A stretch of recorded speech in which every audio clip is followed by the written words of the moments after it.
People, welcome to sleepy classes. आज है 28 दिसंबर। Start करते हैं प्री क्योर, जिसमें हम बातें करेंगे प्रीलिम्स से रिलेटेड फैक्ट्स के बारे में। ठीक है जी। तो GS1 के पॉइंट ऑफ व्यू से हमारे पास पहला टॉपिक है Jaintia hills. As you know, जो मेघालय में एक्सीडेंट हुआ है माइन में, तो उसी के कॉन्टेक्स्ट में Jaintia hills is in news. तो हम जान लेते हैं इसके बारे में। तो बेसिकली एक ज्योग्राफी की बात करें तो it is in the state of Meghalaya, bounded in the north and east by Assam and south by Bangladesh. तो अगर मैं आपको थोड़ा मैप की क्लैरिटी दूँ, इंडिया के मैप की, this is like our north eastern region and यहाँ पर है हमारा स्टेट ऑफ असम एंड यहाँ पर कहीं है मेघालय। ठीक है जी। तो मेघालय की अगर हम थोड़ी बड़ी पिक्चर बनाएं तो ऐसे 3 हिल्स हैं, गारो, खासी एंड जयंतिया। ठीक है जी। तो ऐसे इनको अरेंज करने के लिए भी आ सकता है कि arrange these the hills in north east, जो भी नाम देकर, from east to west, north to south. तो आप एक बार अगर इसका मैप देख लेंगे, जो हमारी NCERT है ज्योग्राफी की 11+1 वाली, तो उसमें काफ़ी अच्छे से दिया भी हुआ है पूरी पिक्चर्स, जो वेरियस हिल रेंजेस हैं वहाँ पर अपने नॉर्थ ईस्ट में, तो उनके रिलेटेड। ठीक है जी। तो इसके जयंतिया हिल्स के नॉर्थ में एंड ईस्ट में है असम एंड साउथ में है Bangladesh and to the west it is Khasi hills. तो एक कोपिली रिवर है जो लार्जेस्ट स्ट्रीम है इस रीजन की। एंड जो आपने सुना होगा मौसिनराम, चिरापूंजी, वो जो हिल स्टेशंस हैं जहाँ पर सबसे ज़्यादा बारिश होती है, वो लोकेटेड है खासी हिल्स में। ठीक है जी। तो ये इस चीज़ में कंफ्यूज नहीं होना। एंड जो इनहेबिटेंट्स हैं हमारे जयंतिया हिल्स के, वो ट्राइबल जयंतियास ही हैं, जिनको डिसेंडेंट माना जा रहा है from of the first Mongolian migrants to India. And मैं इसको साफ़ कर देता हूँ। They have maintain the matriarchal culture. तो जो ये ट्राइब्स हैं ये मेट्रियार्कल लीनेज की हैं एंड ये प्रैक्टिस करते हैं शिफ्टिंग कल्टिवेशन। इसके बाद हमारे पास है टिबेटन बुद्धिज़्म। तो इसके बारे में बात करते हैं। आज न्यूज़पेपर में भी था, both the Indian Express and the Hindu, दोनों में इसके रिलेटेड न्यूज़ थी। तो it derived from the latest stages of Indian Buddhism and preserves the tantric status quo of 8th century India. तो इंडियन बुद्धिज़्म का ही डेरिवेटिव है जो टिबेटन बुद्धिज़्म है एंड ये थोड़ा तांत्रिक स्टेटस को मेंटेन कर रहा है, यानी कि जो वज्रयान स्कूल है बुद्धिज़्म का, उससे अपने एलिजेंसेस ड्रॉ करता है। तो अगर आपको नहीं क्लैरिटी वज्रयान की तो you can Google it. Basically 3 तरह के व्हीकल्स बोला जाता है इनको बुद्धिज़्म के। फर्स्ट इज़ महायान यानी ग्रेटर व्हीकल, उसके बाद है Hinayana the lesser vehicle and then we have is Vajrayana. तो ये थंडरबोल्ट बुद्धिज़्म भी बोला जाता है इसको। तो इसमें अगर मैं आपको थोड़ा पीछे ले जाऊँ, ऑल्दो हम थोड़ा डाइग्रेस कर जाएंगे, तो जो हमारी ईस्टर्न साइड रही है इंडिया की, ईस्टर्न या north eastern I would say, तो यहाँ पर थोड़ा शक्ति कल्ट ने डेवलपमेंट की अपनी, शक्ति कल्ट हिंदुज़म का। तो वो इन चीज़ों में विश्वास रखते थे, तंत्र एंड जादू वगैरह।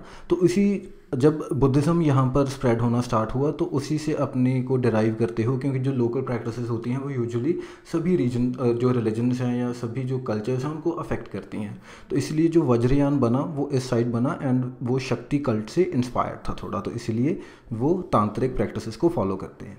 तो टिबेटन बुद्धिज़्म के 4 मेजर स्कूल्स हैं, नैंगमा, काग्यू, साक्या एंड गेलोग।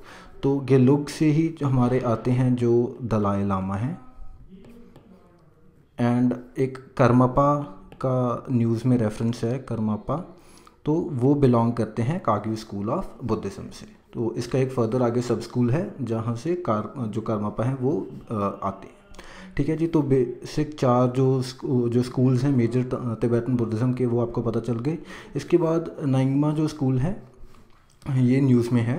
तो ये ओल्डेस्ट है of the 4 major schools and ये अपने रूट्स वहीं ट्रेस बैक कर रहा है टू द 8th सेंचुरी, जब जो इंडिजिनस बोन रिलीजन है वो एडहियर करते थे जो टिबेटन्स हैं। तो जो तिब्बतन लोग हैं पहले बुद्धिज़्म से पहले there was a Bon religion जिसको वो सभी फॉलो करते थे, लेकिन इसके बाद इंटरमिंगलिंग हो गई दोनों रिलीजन्स की। एंड अब जो बोन पीपल हैं, ऑल्दो जो उनकी मेजर प्रैक्टिसेस हैं वो हमारे नेंगमा स्कूल से ही मैच करती हैं, लेकिन वो फिर भी अपनी यूनिक आइडेंटिटी बनाने के लिए अपने आप को बोन ही बोलते हैं।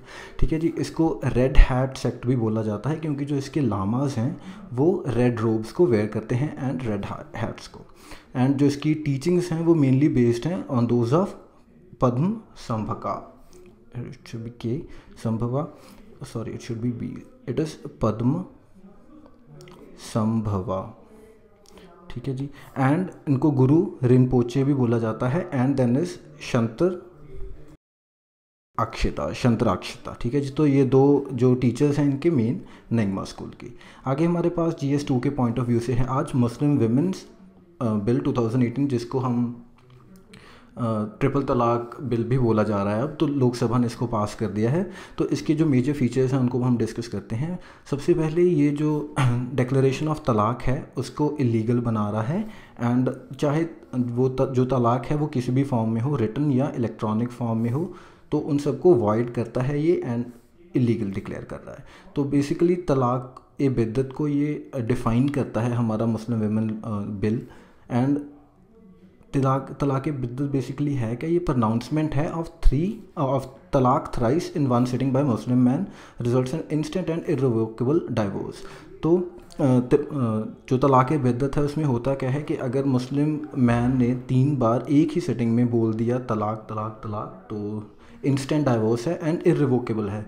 सो अगर ऐसा होता है तो जो विमेन है she has to marry someone else, and उसके बाद फिर उनके साथ जब उनका डाइवोर्स होगा उनके नए हस्बैंड के साथ, तो तब जाकर दोबारा वो उस पहले वाले इंसान से या मैन से जो शादी कर सकती हैं या निकाह कर सकती हैं, ठीक है जी। इसके बाद है it declares talaq as cognizable offence only if information relating to offences given by the married woman और हर ब्लड रिलेटिव। तो कॉग्निजेबल ऑफेंस का मतलब है कि जो पुलिस है आपको बिना वारंट के अरेस्ट कर सकती है, लेकिन तभी कॉग्निजेबल है अगर जो कंप्लेन की गई है वो है इधर बाय मैरिड वुमेन जो खुद जो विक्टिम है या फिर उनके ब्लड रिलेटिव ने।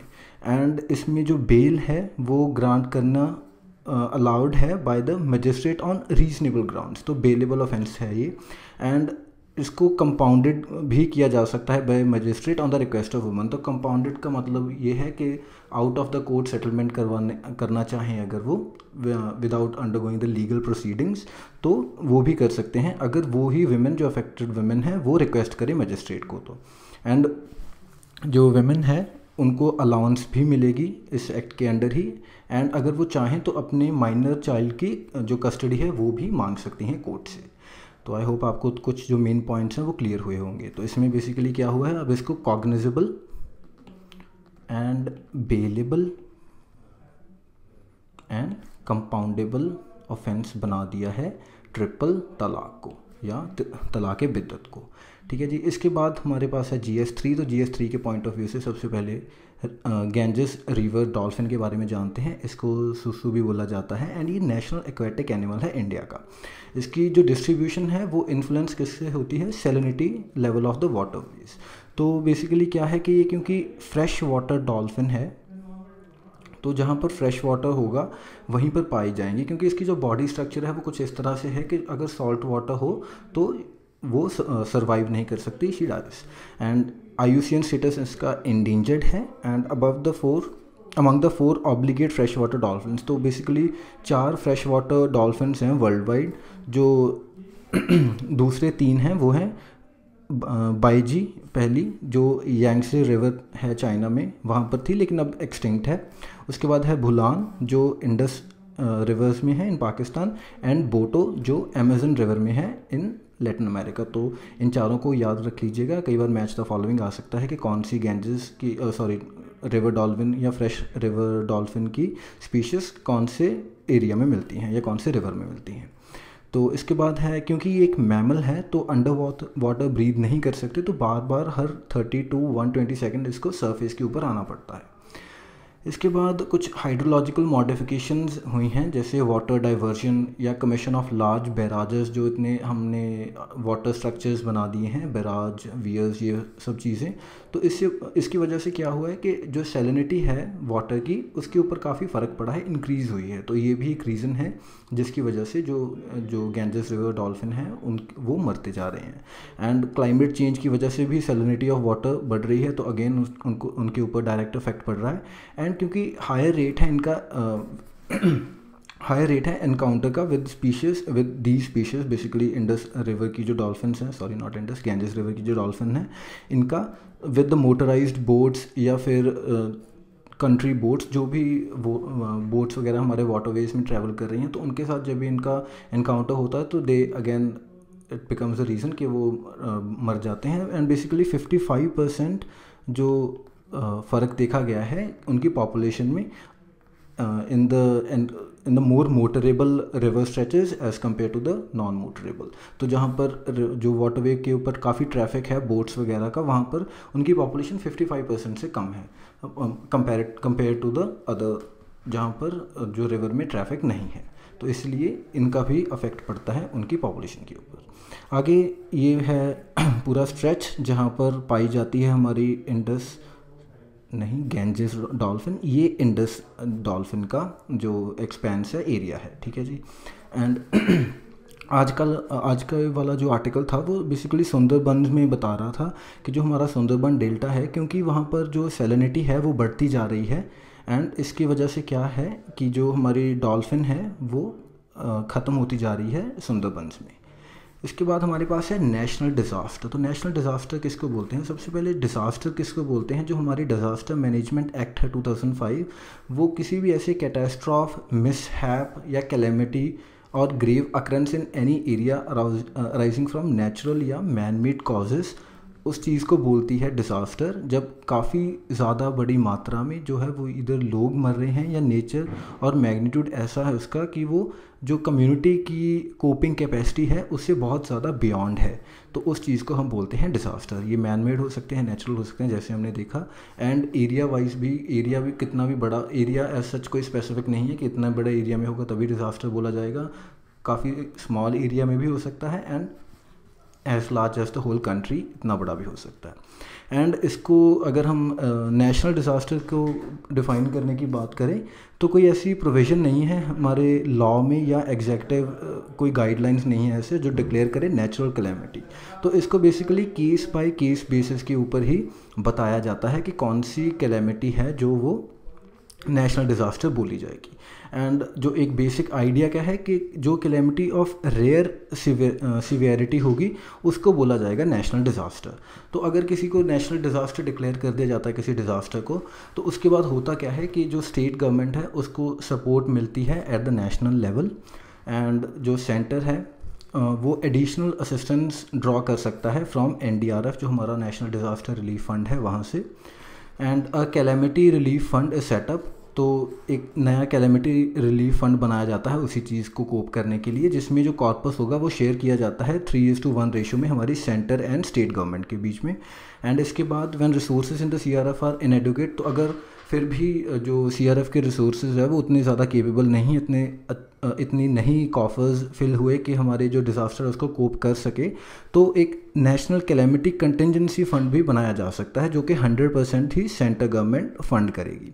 एंड जो अगर किसी एरिया में नेशनल डिज़ास्टर डिक्लेयर कर दिया जाए तो वहाँ पर जो भी लोग होंगे उनको रिलीफ मिल सकती है for the repayment of their loans, या फिर अगर फ्रेश लोन भी लेना हो तो भी उनको ग्रांट्स मिल सकती हैं कंसेशनल टर्म्स के ऊपर, अगर किसी भी डिज़ास्टर को सिवियर कैटेगरी वाला डिक्लेयर कर दिया जाए। एंड जो रिसेंटली एक तो जो हुड स्टॉर्म आया था उसको नेशनल डिज़ास्टर या सिवियर डिज़ास्टर का नाम दिया गया था, ठीक है जी। एंड उसी के साथ एक और ऐसा डिज़ास्टर है जो आप मुझे कमेंट्स में बताएंगे कि किस और डिज़ास्टर को नेशनल या सिवियर डिज़ास्टर का टैग मिला है। So that is all for today, मिलते हैं कल। Thank you for watching, bye bye.